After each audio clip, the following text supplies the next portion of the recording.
Thursday, February 15th, 2024, Monaco 64, home of alternative economics and contrarian views. Just over a couple of weeks ago, I did a video entitled "The Fall of the West Kicks Off on the Periphery," and we're going to continue on the same kind of topic, but more about the West as a whole, not just the periphery. And by that I mean the United States too. And unfortunately, I think this fall of the West is coming from within. And there's so many things out there that we're hearing that seem so illogical, so crazy that we're doing as a society, particularly when it comes to the political scene, to the social scene, to the economic scene. It all seems just so crazy to me. And there are so many lies out there as well that we're hearing from all our leaders in the United States, in the UK, in Europe, and maybe even not in the West, but that's a different topic. And it seems to have accelerated after this Tucker Putin interview, which the mainstream media, mainstream politicians are trying to make people completely ignore. They are coming out and saying it's all lies, and without allowing people to decide for themselves. And I'm not saying everything that was said there was true, but I think people need to watch it for themselves and ask questions. And one of the things I was thinking about this morning when I was walking Rudy, and it's quite mild today, it felt almost like spring, but I'm sure it's just an anomaly. It will get worse, the weather. One of the things that I was thinking about is, and I've been thinking about this for years, especially after 2001, and you probably know why. If they can lie to us about so many things in the past 25 years, can we really trust history of the last 125 years? There is the old saying, isn't there, that the victors write the history. And you can already see it now in the mainstream media, and there'll probably be books written as well by politicians and business people about how 2020 took place, and then how inflation kicked off because of the invasion of the Ukraine, even though we were seeing prices rise way before. So yes, they change history, and you kind of wonder. And in terms of what's going on today with the West, I think it's a last gasp effort to keep the West on top. There are some interesting statistics about the BRICS. If you take the BRICS back to 1990, their GDP was really small compared to the West, and now it's the other way around, and it's growing. I mean, just three countries in the BRICS, if you take Brazil, Russia, India, and China, 4 countries, they've got a population of like 3.5 billion, which is half the world's population. And I'm not defending anyone here. I'm just talking about what's going on and how it will impact us, that we need to wake up, that we are in historic times. And I think what's happening is what's been termed as Thucydides trap. Always a difficult word to pronounce. Thucydides trap. So what is this trap? Well, according to Wikipedia, and I know a lot of you don't trust Wikipedia, but sometimes there are things that you can, read from Wikipedia, and it's factual. So it says it's a term popularized by American political scientist Graham T. Allison to describe an apparent tendency towards war when an emerging power threatens to displace an existing great power as a regional or international hegemon. The term exploded in popularity in 2015, primarily applies to analysis of China-United States relations. So I think, unfortunately, that's what's going on. My money, unfortunately, is not on the West, where we are, and not because I hate the West or anything like that. The philosophy, the Western philosophy, Christian philosophy, and you can't deny that that's what built the West. No, it's because we put ourselves in a situation where society is collapsing from within. And I listened to this interview many years ago. It's an interview that G. Edward Griffin did in 1984 with a former KGB agent who defected, I think, in 1970, Yuri Bezmenov. And people mentioned that a lot, that interview. And he warned back then, 40 years ago, that the West would collapse from within and that people would be, how can I say, humiliated. They would do things that would make your blood boil. And you know, that's our leaders. So there are many things, for example, that are going on now that you look at and you like say, why are they doing this? So let's take some examples. I saw the other day an article in the Telegraph that the UK Home Office, which is Department of Interior equivalent in the UK, they're going to house 16,000 illegal migrants for the next 5 years at our expense, taxpayer expense. While, you know, there's a lot of people out there, especially war veterans, that are struggling. They're out on the streets, but they have enough money to basically sign 5-year deals with landlords to house these people. Well, who's going to be paying for them? Well, we are. What else do I see as kind of crazy? Well, what's going on in the U.S. at the southern border. And I know that the Secretary of Homeland Security has been impeached, but I don't think anything will result from that.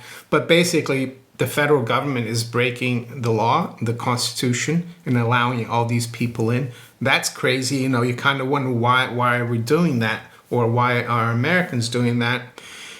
And then the other thing that's crazy in terms of economics, and this has been happening, I would say, for 25 years. Why do central bankers keep bailing out the bankers and the speculators every time something wrong happens? Why don't people wake up and question things? I saw yesterday a clip, and sometimes the truth slips out, right? I saw a clip of the guy who's the head of the Reserve Bank of New Zealand, a guy by the name of, let's have a look. I forgot his name, but we can have a look. Basically, he was in the New Zealand Parliament doing like a hearing. Oh, here we go. And I'll play it for you, actually. Yeah, the fiscal challenges, etc., that are there. So very focused on being cost effective. We actually fund ourselves and then work out what dividend is needed to pay. So we kind of it's a great business to be in, central banking. You print money and people believe it. So there you go. We print money and people believe it. And why do people believe it? Well, because people don't understand what money is, and that's why I've been trying to explain to people for many years here on the channel, and I'm sure a lot of you know what money is now, that it's just the most marketable commodity. And what does that mean? Well, it's something that everyone wants to have, and that's how it becomes money. So you circumvent barter, which makes it difficult to exchange. But what government has done, of course, is they've hijacked the money system, and they tell us that this fake money that central banks create is real money. And unfortunately, that's the other thing, education. The schools, they don't teach you that money is very simple. It's just the most marketable commodity, and that government has hijacked it. And I said earlier about believing, what they've told us about history of the last 125 years or so. And that's got a lot to do with education, of course. And if you listen to my recent video I did, I think, where is it? About the tax-free, tax-exempt foundations. And I'm going to put it up in the cards. I spoke about the fact that Norman Dodd said that the Carnegie Endowment for International Peace, they spoke about keeping the public brainwashed after World War I so they wouldn't revert back to pre-World War I mentality. And one of the things they said, and this was in around 1920, was that they needed to control education, and they basically outsourced that to the Rockefeller Foundation. So that's the other thing as well. Our educational system, well, not just the American one, but all around the West. I'm sure the Rockefeller Foundation has infiltrated everywhere. Yeah, they don't teach certain things because they don't want you to ask questions. That's the other thing I would say. Ask questions, people. That's what I do. I just ask questions. If things don't make sense, I ask questions. So that's why people don't understand money. So back to, maybe I'm going back and forth, but I'm just trying to tell you why I think everything looks really crazy. And for Thucydides' trap, I think we're in it. And yes, our enemies, and by enemy, I don't mean to say that China or Russia really want to invade us or conquer us, but in the eyes of our elites, they are our enemies. Our enemies are using this. They're letting us shoot ourselves in the foot. Even Putin said the other day, well, Americans are, they're just using the dollar as a weapon, and it's backfiring on them. We're doing it to ourselves. But yeah, back to war. You've recently, of course, heard of or read of that the Senate in the U.S. passed a $95 billion package to help loads of countries abroad, especially Ukraine. But the House is still not certain that they will agree on that. They want something done about the southern border. But the other thing so there's a lot of pressure on the House, and the Republicans there, that faction that is against sending all this money abroad, which makes sense because economically the West is on its last legs. Debt is going through the roof with 34 trillion US, here as well in the UK. Interest rates are going up. Prices are still rising, and they keep rising. What they call inflation is not really going to come down. I saw a really interesting exchange, and you probably heard about it in the U.S. in the halls of Congress, and it was an arrogant British reporter from Sky News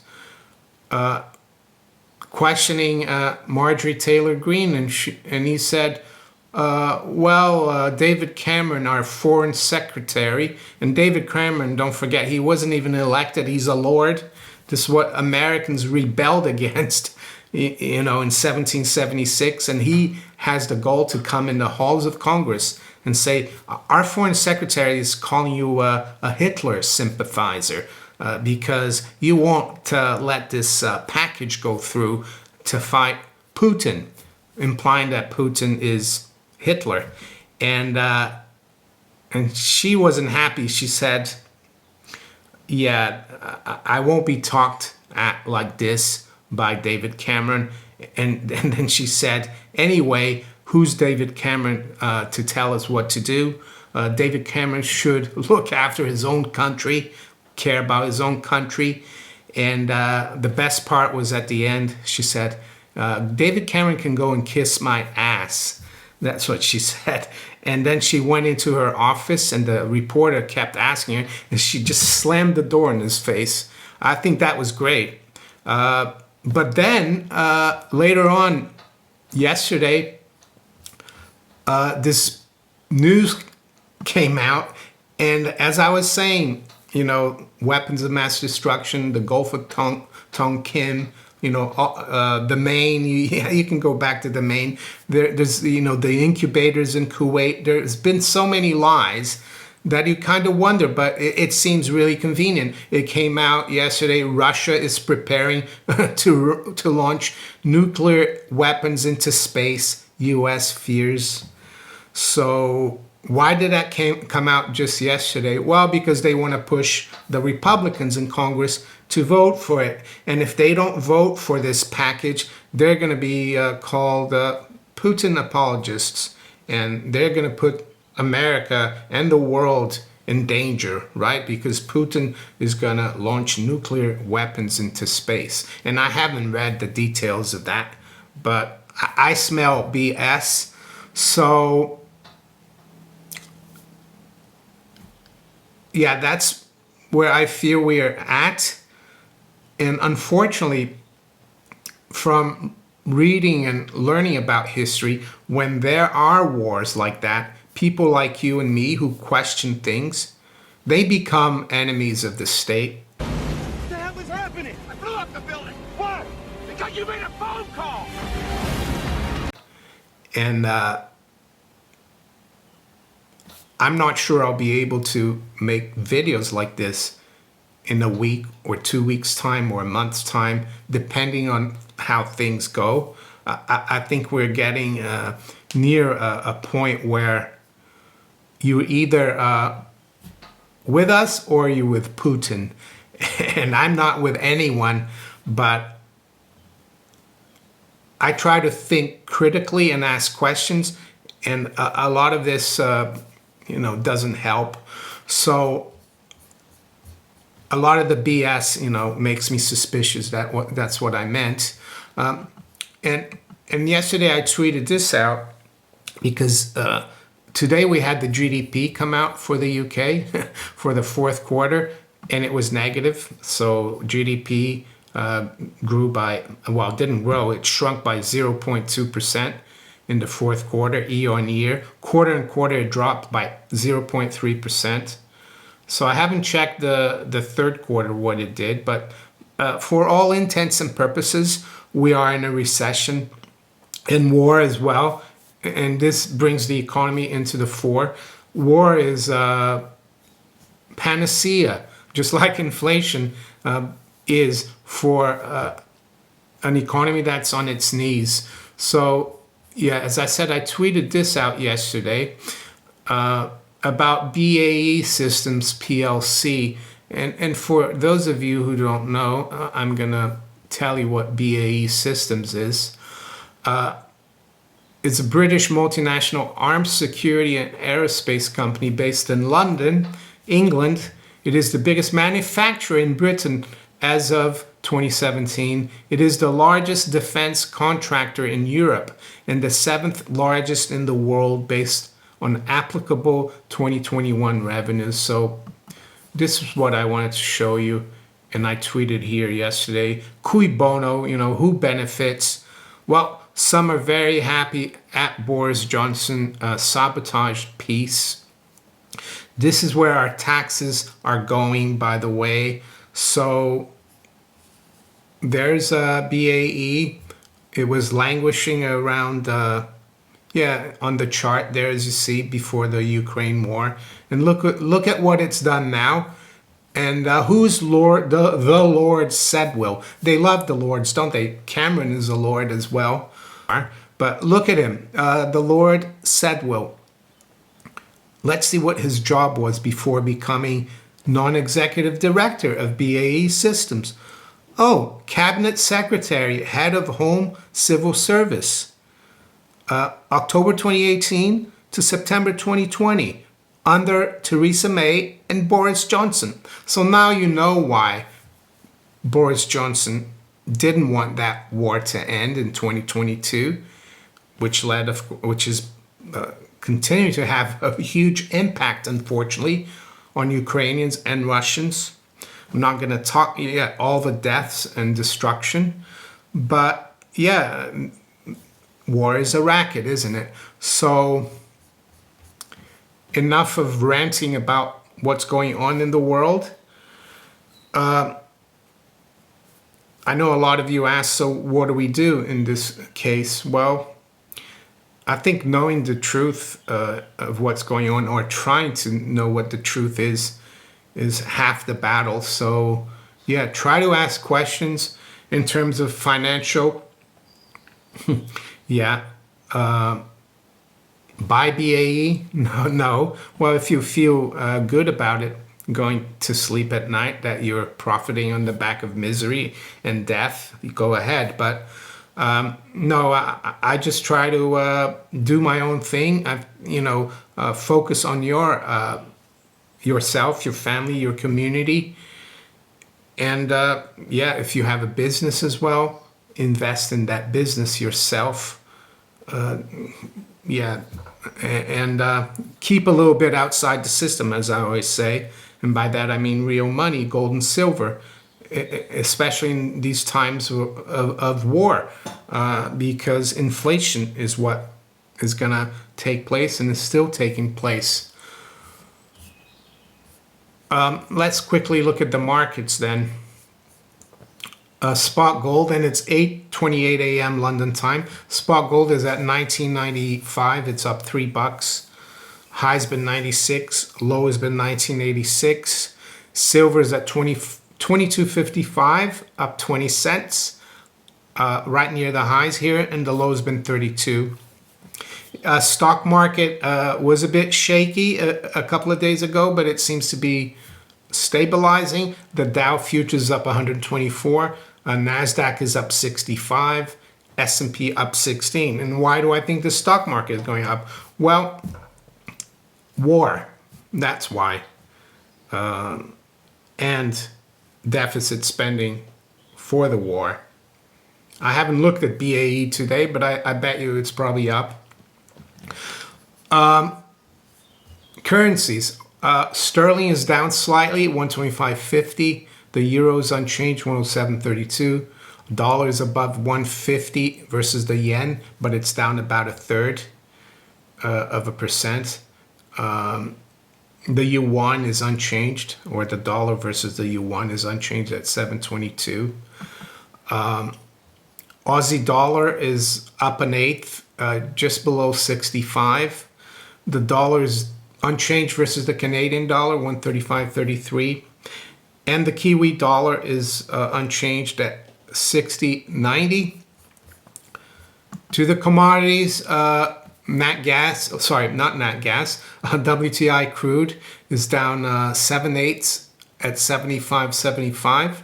Brent is down 0.75% at 80.60. Platinum is up $7, trading around 900. And high-grade copper is up 0.5% at 3.73. And we'll look at the Treasury market. The 10-year yield is at 4.22. So we tested that 4.33 yesterday, and it's now come back off. That's a really key level, and I'm sure the powers that be are keeping an eye on that level. What about UK yields this morning? And they have spiked recently as well. But I think without looking, I would say that, yeah, they're down a little bit because of the weak economic data. Even though we really have stagflation, we have rising prices, high inflation, if you want to call it, and negative growth. That's stagflation. So the 2-year yield is down 3 basis points at 4.53, and the 5-year is still above 4%. It's at 4.02, down about 5 basis points. Why did I look at the 2 and 5s for the UK? Well, it's because that's what most mortgages in the UK are based off. We don't have 30-year mortgages. People fix their mortgages here for 2 or 5 years generally. So with that, I'm going to wish you all a very good day. Take care. Bye.